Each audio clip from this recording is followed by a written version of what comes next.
നമുക്ക് ശിമല മിർച്ച് പനീറിന്റെ മഞ്ചൂരിയൻ ഉണ്ടാക്കുന്നത് എങ്ങനെയാണെന്ന് ഞാൻ കാണിച്ചു തരാം. ഓക്കെ, ഇത് പനീർ. പിന്നെ ഇത് സവാള, ഒരു 2 സവാള ചെറുതാണ് കേട്ടോ, 2 തക്കാളിക്ക, ഇതും ചെറുതാണ്. ഇത് ഇതിന്റെ സൈസ് ഞാനിത് മുറിക്കാനായിട്ട് ഇങ്ങനെ വെച്ചിരുന്നേ, ഇതുണ്ട്, ഇത് കാണിക്കാൻ വേണ്ടിയിട്ട് ഇത് വെച്ചിരുന്നതാണ്. ഞാൻ ഓൾറെഡി മുറിച്ച് വെച്ചിരിക്കുക. ഇതിങ്ങനെ നീളത്തില് ഇതിങ്ങനെ മുറിച്ചിട്ട് ഇത്രയും വലിപ്പത്തിൽ മുറിച്ചിട്ട് ഇത് നടുവേ ഒന്നുകൂടി ഇങ്ങനെ മുറിക്കും. ഇതിനകത്ത് ജ്യൂസ് അതങ്ങനെ ഇരുന്നോട്ടെ, കുരു ഒന്നും കളയണ്ട.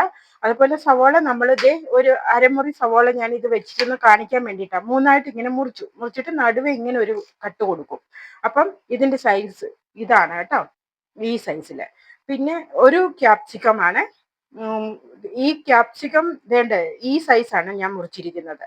ഇത് കണ്ടോ, ഈ സൈസില് എല്ലാം ഒരേ സൈസിലാണ് ഞാൻ മുറിച്ചിരിക്കുന്നത്. ഒരു 4 പച്ചമുളക് നടുവേ കീറിയതാണ്. പിന്നെ വേണ്ട സാധനങ്ങൾ എന്ന് പറഞ്ഞാല്, അടുത്തത് ഇത് വിനീഗർ. ഇത് ഒരു 1/2 സ്പൂണ്, അത്രയും ഒഴിക്കണ്ട, ഒരു 5-6 തുള്ളി ഒഴിച്ചാൽ മതി, 1/2 സ്പൂണോളം, ചെറിയ സ്പൂണിന്. ഇത് മുളക് പൊടി, കശ്മീരി ചില്ലി പൗഡറാണ്, ഇതിന്റെ 1 സ്പൂൺ ഇടുവേ. ഇതും ഉപ്പ്, ഇത് 1 സ്പൂണ് നിറച്ച് ഇടത്തില്ല, ആവശ്യാനുസരണം. അപ്പൊ ഞാൻ പറയാൻ തരുവാണ്. ഇത് സോയാ സോസ് ആണ്. ഇത് ഞാനൊരു 3-4 തുള്ളിയേ ഒഴിക്കത്തുള്ളൂ അതിനകത്ത്. പിന്നെ ഇനി ഇത് വെള്ളമാണ്. വെള്ളം ഇത് നമുക്ക് ഇത് മിക്സ് ചെയ്യാൻ വേണ്ടിയിട്ടാണ്. അപ്പം ഇത് ഞാൻ ഇതിനകത്ത് കുറച്ച് വെള്ളം ഒഴിച്ചു. ഇത്രയും വെള്ളമാകാം.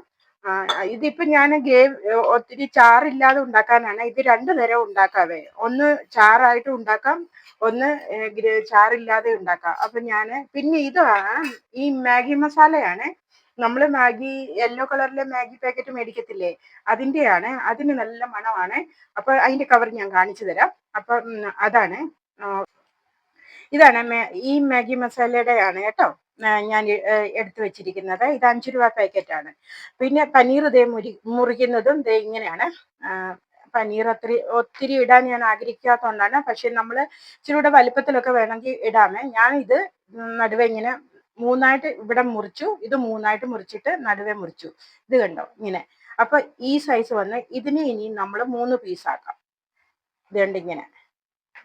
ഇത് പനീർ, നമ്മുടെ എല്ലാ സാധനവും ഇപ്പൊ ഇവിടെ റെഡിയാണ്. അപ്പൊ ഞാൻ എണ്ണ ചീനിച്ചട്ടിയിൽ ഒഴിച്ച്, ഇതിന് 1 സ്പൂൺ എണ്ണയാണ് ഒഴിച്ചിരിക്കുന്നത്, 1 സ്പൂണോ 1.5 സ്പൂണോ അത് കുഴപ്പമില്ല. അപ്പൊ നമുക്ക് പെട്ടെന്ന് ഇത് റെഡിയാക്കാം. ഞാൻ എണ്ണ ചൂടാക്കി വെച്ചിരിക്കുകയാണ്. അപ്പൊ ഗ്യാസ് ഞാൻ നിർത്തി വെച്ചിരിക്കുവായിരുന്നു. എണ്ണ ചൂടായപ്പോൾ ഞാൻ ഒന്നുകൂടി ഒന്ന് ഓണാക്കിയേക്കാം. ഞാൻ സ്ലോയിലാണ് ഗ്യാസ് വെക്കുന്നത്. ആദ്യമേ ഞാൻ സവോള ഇടുകയാണ്. എണ്ണ ചൂടായത് കൊണ്ട് ഞാൻ അതിനകത്തോട്ട് സവോള ഇട്ടു. ഇതിന്റെ കൂട്ടത്തിൽ തന്നെ ഞാൻ തക്കാളിക്കയും കൂടി അങ്ങ് ഇടുകയാണ്. രണ്ടിന്റെയും വേവ് നമുക്ക് ഒരുപോലെ വേണം. അപ്പം ഇതൊന്ന് ഇളക്കി കൊടുത്തിട്ട് ഒരു 2 സെക്കൻഡ് ഇളക്കി കൊടുത്തു കഴിഞ്ഞു. പിന്നെ നമ്മൾ ക്യാപ്സിക്കം കൂടെ ഇടുവേ. ഇതൊരു ശകലം ഗ്യാസ് നിർത്തി വെച്ചിരുന്ന കൊണ്ട് ഒന്ന് ഞാൻ കൂട്ടി വെക്കുകയാണ്. ഒന്ന് നല്ലപോലെ ചൂടായി കഴിയുമ്പോൾ, പിന്നെ എണ്ണ ചൂടായത് കൊണ്ടാണ് ഞാൻ അധികം വെയിറ്റ് ചെയ്യാതിരുന്നത്. അപ്പം ഒന്ന് നല്ലപോലെ ചൂടായി കഴിയുമ്പോൾ നമുക്ക് കുറച്ച് വെക്കാം. ഓക്കെ, അപ്പം ഇത് ഞാൻ ക്യാപ്സിക്കം കൂടി ഇതിനകത്തോട്ട് ഇടുകയാണ്. ഇതെല്ലാം നമുക്ക് ഒരേപോലെ വേണമല്ലോ, ഒരേ വേവ് വേണം. അപ്പൊ ഇതും കൂടെ ഞാനൊന്ന് വഴറ്റുകയാണ്.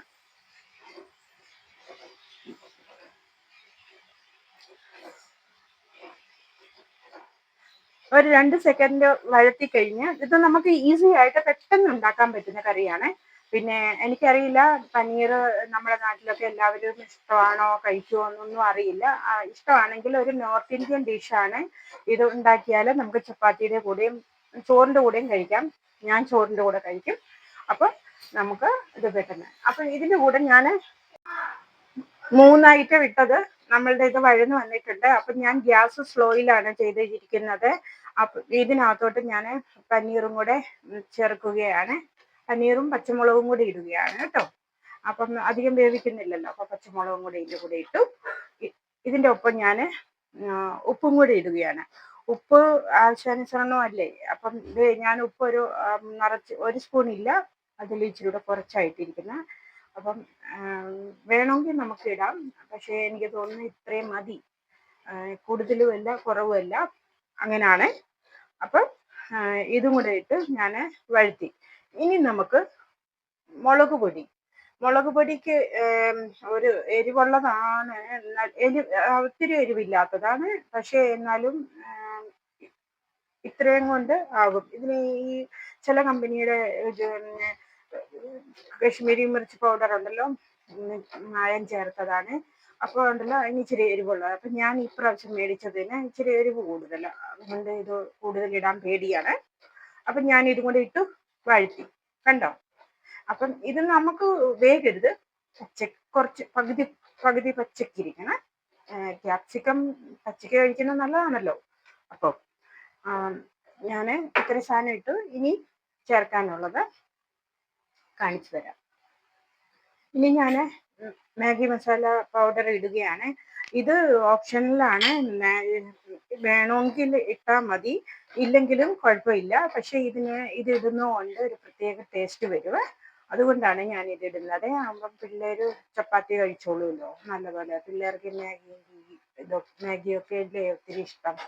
അപ്പം അതുപോലെ ഇത് നല്ലപോലെ നമ്മളുടെ പാകമായിട്ടുണ്ട്. ഇനി ബാക്കി ഐറ്റംസ് നമുക്ക് ഇതിനകത്തോട്ട് ചേർക്കാം. ഇതിന് വേണ്ടുന്നത്,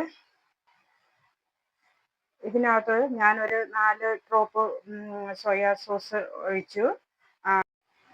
ഇതിനകത്ത് ഞാൻ സോയാ സോസും ഈ വിനീഗറും ചേർത്ത്. എന്നാന്ന് ചോദിച്ചാൽ ഞാനിത് ചേർത്തപ്പോൾ എൻ്റെ മൊബൈലിൽ നിന്ന് പോയായിരുന്നു.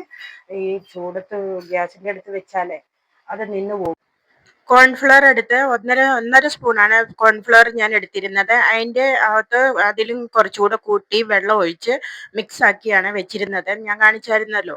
അപ്പം അത് ഞാൻ ലാസ്റ്റിൽ ഇതിൻ്റെ കൂടെ ചേർത്ത് കഴിഞ്ഞ് ഇളക്കി കഴിഞ്ഞാൽ നല്ലപോലെ ഒന്ന് തിളച്ച് വരണം. തിളച്ച് വന്നു കഴിഞ്ഞ് പിന്നെ നല്ലപോലെ ഇളക്കി കൊടുക്കണേ, മിക്സ് ആക്കി കൊടുത്ത് കഴിയുമ്പോൾ നമ്മളിത് ഒരു തിക്നെസ് പോലെ വന്നു കഴിയുമ്പോൾ നമ്മളിത് തിളയ്ക്കുന്ന പോലെ വരുമ്പം നമ്മൾ ഇത് ഗ്യാസ് അങ്ങ് നിർത്തി വെച്ചിട്ട് ഇത് നമ്മളുടെ ഇവിടെ റെഡി ആയിട്ടുണ്ട്. ഇത് കണ്ടോ, നല്ല ടേസ്റ്റുമാണ്. കറിക്ക് ചപ്പാത്തിയുടെ കൂടെ കഴിക്കാൻ നല്ല ടേസ്റ്റാണ് കേട്ടോ. കറി ഇവിടെ റെഡി. എല്ലാവർക്കും ഇഷ്ടപ്പെട്ടു.